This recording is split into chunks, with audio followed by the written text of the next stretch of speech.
Welcome to the Zeal Interestings podcast. I'm your host, Chris White. Today, my co-host is Trevor Yerish. Welcome back to the podcast, Trevor. Well, thank you. I love being here. It's always great to be here with you, Chris. Thanks. And our special guest today is Michelle May. She's the founder of Seva Foods. Welcome, Michelle. Hi, it's great to be here today. Thank you. So happy to have you on the podcast. We were introduced to you via Dawn Russell, and she told us that there's an interesting story here of how you moved your career from technology and service and consulting into a food products company. So I thought that would be a great story to share and just kind of hear about where that came out of. Can you kind of give us like a tour of your career and how you ended up making packaged foods?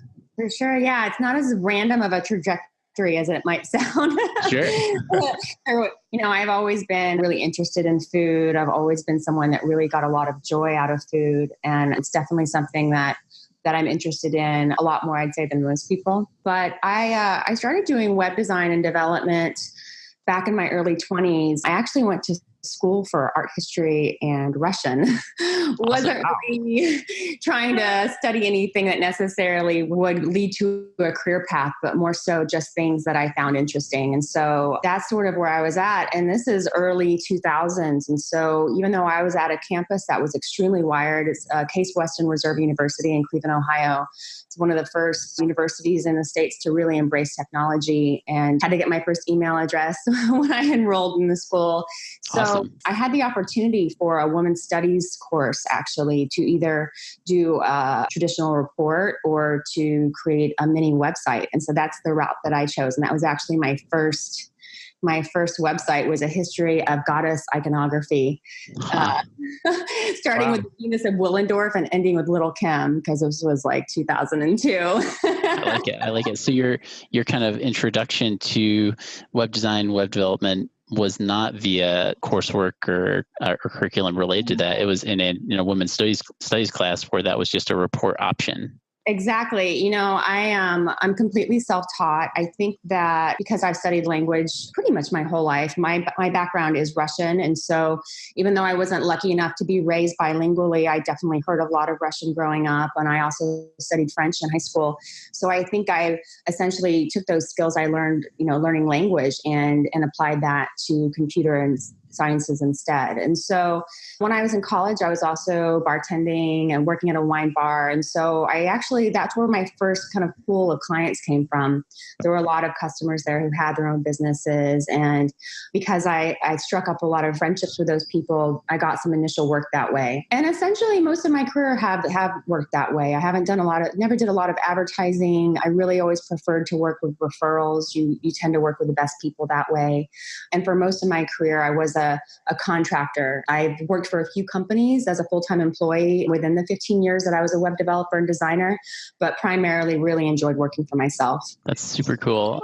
We're a consulting service business, and we found that referrals are the best way to get the work that has turned out to be the best for us. Yeah, and to enjoy it and to be able to work with people that you enjoy working with, which is extremely important to me. Yeah.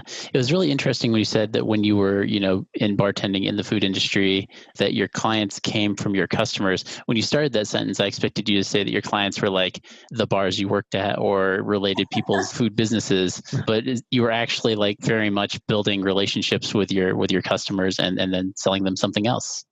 For sure. And I think that also speaks to the fact that back in that time, not all bars and restaurants were super on it with internet, with the website, and so it was very much consistent which kind of people and industries were looking for web design, looking for that type of marketing. Now, of course, everybody has to have a website, and people would think you were insane if you didn't have one. But back then it was still very much kind of touch and go. And I did do a lot of graphic work for those types of companies. And so I got to spend a lot of time really learning Photoshop in and out, because I did lots of flyers and types of marketing, things like that.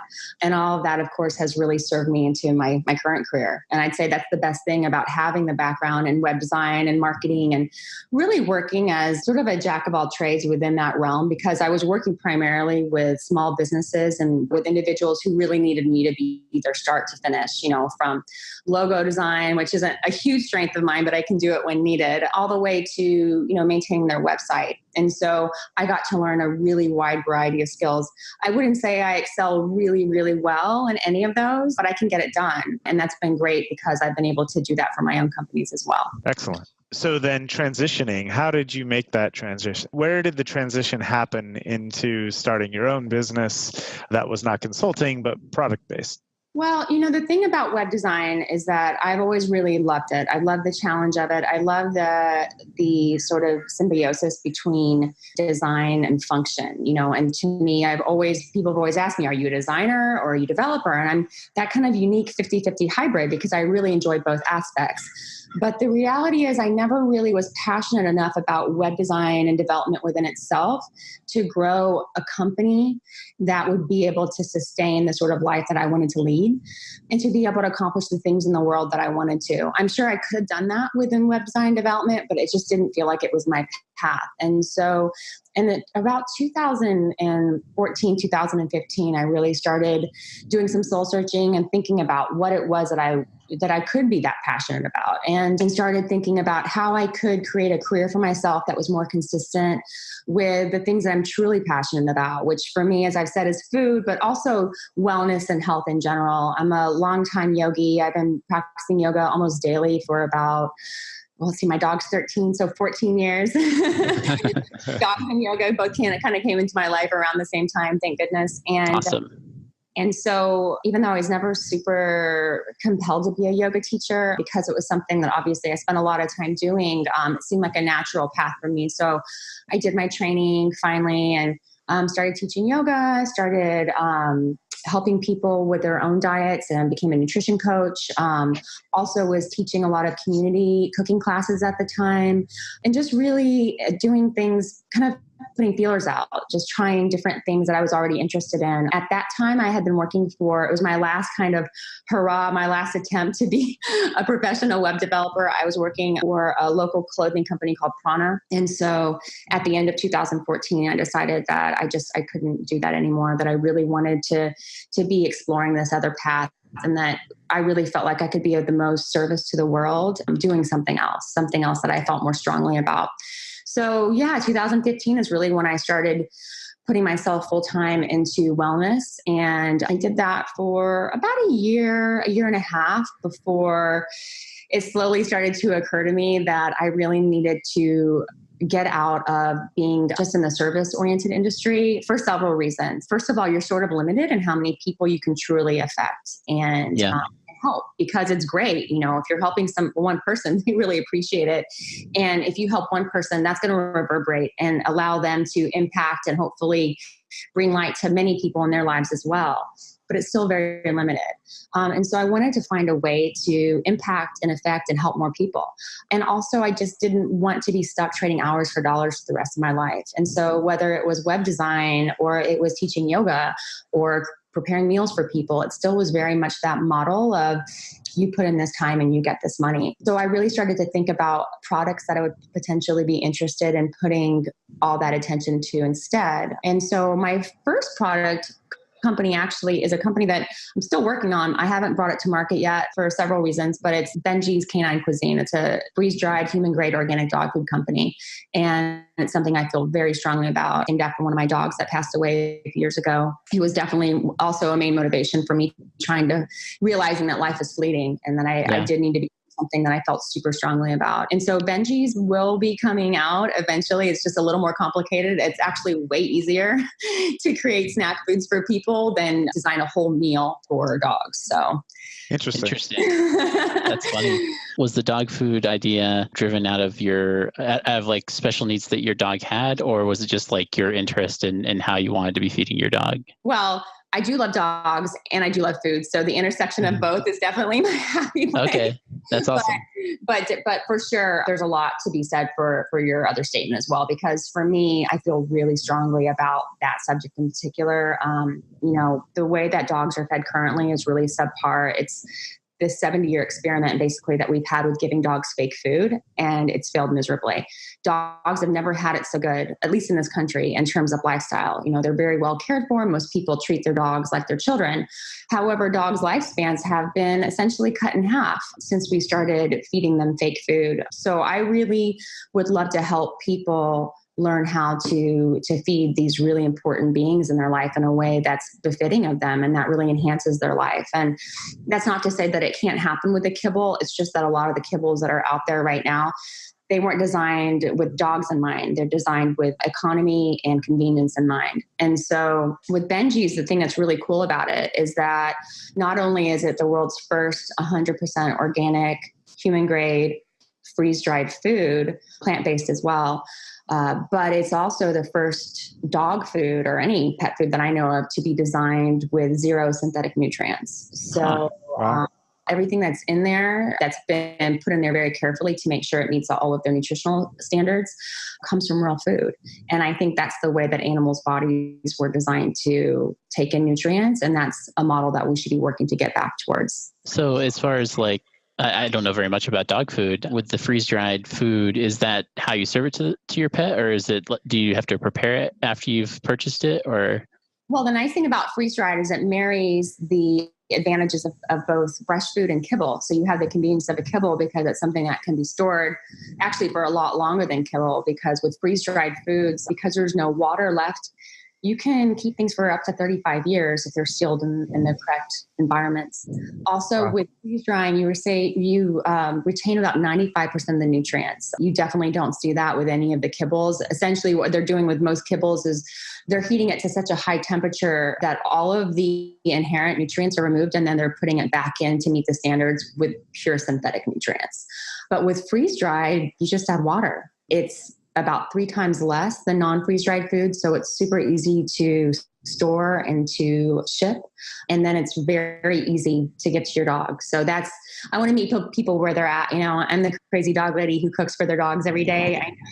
Full disclosure, I don't have human children yet. So, you know, I know that there's a lot of people who can't and won't do that for many reasons. And it shouldn't keep people from still feeding their dogs the best food possible. Excellent. That's awesome.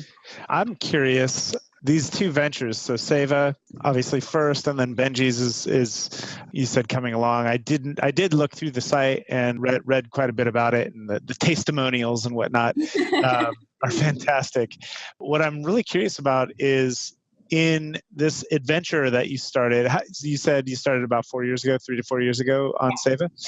And no, Seva's more recent. Seva's just in the past year and a half. Oh, so you started Benjii's first? Yeah. Oh, wow. And I got stuck, and it'll make sense to you when you hear about where I am now with Seva, because essentially I got stuck in the same place. The only reason that Benjii's hasn't been brought to market yet is because I don't have a big enough freeze dryer. So it's even a bigger issue. You know, to give you an idea, I can make enough food for one of my dogs to eat for a week in the freeze dryer. Got it. It's not a very big machine. So when I'm doing it, scale well yet. Yeah. No, it doesn't scale well at all. And so what I've been doing since the time of Benjii's, which is basically started working on Benjii's in about 2016, is looking for a freeze dryer co-manufacturer that's willing to work outside of the box, because most of we're lucky. We're here in California, where most of the country's produce is grown. And so there's a lot of freeze drying here, but they don't want allergens in there. So with Benjii's, it's the millet and the chickpeas. And then with my ice cream, it's the cashews and the coconut. So that's been the key, in terms of making things more affordable, in terms of being able to create the volumes I need to work with some of the bigger distributors. All of that really rests on the ability to harness this freeze drying technology, which, it's a good problem to have. It's frustrating, especially since like with Benjii's, I've been working for, almost 3 years now. But it really also inspires me because I know I'm onto something that's new and that hasn't been done yet, because there's really not the groundwork in place yet. So are you bootstrapping these ventures, or have you sought investment? Are you taking investment for these ventures? I have sought investment for both. For Benjii's, we had a little bit of an investment just to get the initial freeze dryers. And the initial freeze dryers were then parlayed into what we've done with Seva. And then with Seva, we've taken a little bit of investment, and we're doing a round right now. I don't want to jinx myself, but I think we may be close to closing the second round. We did a friends and family back in December, but we are keeping things super lean in terms of expenditures. And I'm very grateful that we're able to at least not have a burn rate. So right now with Seva, we're able to pay our employees. We're able to re-up on ingredients and packaging and pay for our kitchen. Mm-hmm. And that's about it. You didn't have to hire anybody for your marketing website? That's me. That's what I was going to ask. So You have these two very beautiful, real rich sites. And I'm obviously assuming, and I think you just confirmed that you're the one who created all of these materials. So oftentimes when owner is founding a company and bootstrapping their companies, this is a major hurdle for them, is getting this piece, getting the sort of, in your world, this is getting your product idea out there, getting it in front of people, showing them something they can really buy into, want to sink their teeth into. And so I'm curious, having that ability, having developed that ability as a web developer and designer, has that been a real empowering thing for you when you have ideas to be able to at least manifest something tangible of that idea that you can share with? Oh my gosh, completely. And I know the frustration because I've worked with so many small business people, and it's very frustrating not being able to not only create what you see in your mind's eye, but not even being able to express that to someone. Pretty much every experience I've had with a client developing a website, if they don't have a website already, there's going to be massive changes once that first iteration comes online because they had no idea what they wanted to begin with. It's so much easier to create something once you have something, even if you hate it. You can at least be like, I don't want that, as opposed to like, I don't know what I want. And so for me, I'm 100% appreciative of the ability to be able to express myself online and through social and other means in real time, essentially. I'm able, if I have an idea for something I want to implement on the website, I just do it. I don't have to sit around. I don't have to worry about budget. I don't have to worry about functionality because I'm the only one that's working in there. And so I know exactly what we have going on.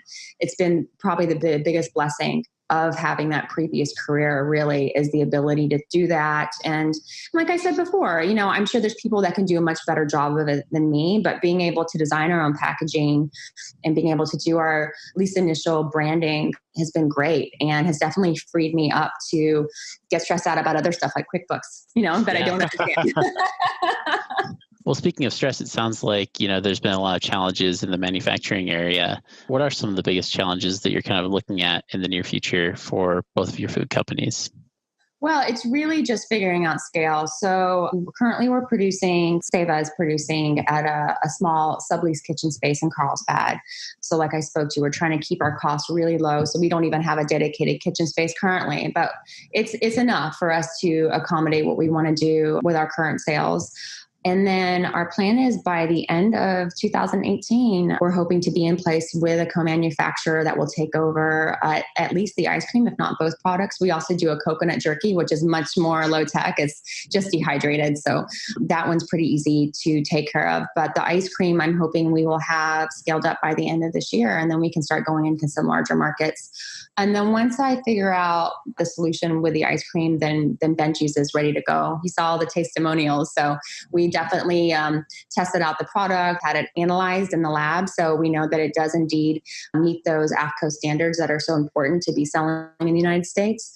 And so we'll be ready to go, hopefully on all fronts, once we make that connection happen. That's awesome. Awesome. Yeah, it's really great. I did have a question connected to something you said earlier where you made a firm decision to exit web design and development and get into health and wellness. What does that process look like for you? It sounds like this is something that you were good at, but wasn't necessarily where your passion was. Is that kind of how you looked at the decision, or what was your mind space at the time, if you can recall? I was in a really bad space emotionally. My dog Benjii had just been killed in a car accident in 2013 and still really painful for me. It was extremely painful back then. I've definitely worked through a lot of those emotions. My other dogs have been so helpful for me in that, my husband as well. And I was just really unhappy, working for a company that I thought the world of and realizing that didn't solve any of my problems. In that, I worked with some really great people at Prana, but definitely did not feel heard. After being in the industry for almost 13 years at that point, I had, if I was going to work in that space, I needed to be heard creatively, and I wasn't. I essentially felt like a email banner generating robot, and that wasn't at all what I wanted to be doing with my career. And so I just felt like I didn't have a choice. It was scary, didn't have a bunch of savings. My then boyfriend, now husband, was extremely encouraging. Just do what you want to do and we'll figure it out. And he believed really strongly in me. And that was definitely one of the biggest parts that allowed me to make that transition. And I'm sensitive to the fact that a lot of people aren't in that position. Most people, when they're wanting to make a transition, they really have to start working on that transition while they still have a full-time job. Yeah. But I made the sacrifices that were necessary. I cut down on my expenditures and really honed in on developing those new crafts that I was working on. So teaching, and really delved deep into nutrition, did some certifications and some coursework. And I think that's what you have to do. If you want to make a transition and you want to follow your dreams and work in a space that feels more authentic for you, I think you just have to dive in all the way. Otherwise, it's never going to happen. That's such an amazing story. It really is. Yeah. No, that is amazing. So Seva, if I go to Seva right now and I shop on Seva, I can actually purchase. Is that correct? Oh yeah, Seva. Yeah, so it's live and it's purchased. It's live and it's been going. We've been in business since August of last year. So we just had our first birthday. We launched initially selling, on our website, because I was able to create that for us. But actually most of our sales go through Amazon now. Amazon has been an amazing channel for us. And the thing that I really love about Amazon is that it's proof of concept. It really shows that Seva Foods is not just for Southern California yogi hippies, right, which it might sound like, but it's really a brand, and it's products that should appeal to anyone that's interested in eating in a way that is both deeply fulfilling, but also very nutritious. So the thing I love about our Amazon sales is that you could literally take a dart and throw it at a map of the United States. And that's our customer. It's from every single state. I think it's actually more so the people that live maybe in the South or the Midwest, and they don't have access to all the amazing grocery stores that we have in some of the areas that are a little more progressive, like where I live here in San Diego. I love the ability to be part of this revolution in food, of bringing really wonderful, healthy products to people that maybe haven't had access to them before. So if you were to give a piece of advice to somebody who is in, really it could be any profession, but specifically in tech, design, web development, and they've been really wanting to build a product, move in a new direction, right? What piece of advice would you give to a person sitting in that position? I think, the best thing that they could do, and what I feel like what I have done, is to be super honest about what your skill set is and what you're good at and what you're not good at, and partner with people with the stuff that you're not good at. This venture has been my MBA essentially, and I'm learning along the way, but it's been also really great to partner with people that have more experience in business than I do. If you come to the table with a really varied, very deep skill set in certain things, then there's no reason that you shouldn't be able to find people who are just as passionate as you about the same thing that maybe bring other advantages to the table. And so I think that's what it really takes. I mean, you can go about it yourself. I know I could build Seva on my own and build Benjii's on my own if I want to, but I don't want to take that time. I've got a lot of other things that I want to work on. And so I've been happy to give equity up and to let loose of the reins a little bit and to let other people in to help me grow the company in areas that I don't naturally excel at. Awesome. Do you have any tips on how somebody might go about finding people that fill in? So the first bit of advice is to be real honest with your skill set, about your skill set with yourself, and embrace your strengths, and then look for help with your weaknesses. So once you've done that assessment, what might be a next step for somebody to take to fill in those gaps? Talk to everybody that you see on a daily basis all the time about it, because you can't even imagine the connections that your friends and associates have that you may not. So I think it's really good to put it out there to the universe and to just the people that that you want to do this and that you're looking for someone to help you with it. I really feel like talking to as many people, especially people that might be in the industry that you want to work in or that have similar interests, can be really helpful. Another way that I found helpful for people that want to be really strategic is LinkedIn. I think LinkedIn is a very untapped resource based on other conversations that I've had with entrepreneurs in terms of finding people to partner with. I feel like LinkedIn is a great way to make a connection with someone that you may not have had access to before, this whole internet revolution. I can't believe the conversations I've had with people that I know I never would have been able to get in touch with had it not been for LinkedIn. So I think that one way that people can find partners, potential investors, even just cheerleaders is to go on LinkedIn and find people that are super successful in the industries that they want to be in. That's awesome. That's great advice. I think that might actually be a great place, a high note to start wrapping up on. Before we go, though, Michelle, is there anything that you'd like to bring our audience's attention to, or anything that's close to your heart? Yeah, I would love to. Circling back to Dawn, who referred you guys to me. So Dawn is a member, like myself, of Vegan Lady Boss, which is a global networking group that was formed in 2016 in New York that's now spread all over the world. And so I'm an organizer for the San Diego chapter. And so I just want to put it out there to your listeners that if they're interested in connecting with a group of really amazing ladies, as long as they identify as female and are vegan as well, they're welcome to join. You can, if you're not in San Diego, then just go on veganladyboss.com. You can find the chapter that's closest to you or find out how to start a chapter. But as I've gotten really deep into business, I don't have a ton of really great friendships anymore. A lot of that has fallen by the wayside. And so I selfishly became an organizer for Vegan Lady Boss in the hopes of creating that community that I really want to be a part of. That's super awesome. Sounds like a very, very specific community that works very well for you. Very niche, yes. That's awesome. That's really awesome. We'll definitely include a link to that in our show notes. Thank you so much, everyone, for listening. And thank you, Michelle, for being our guest. If you'd like more, just please follow us on Twitter @CodingZeal. Thank you.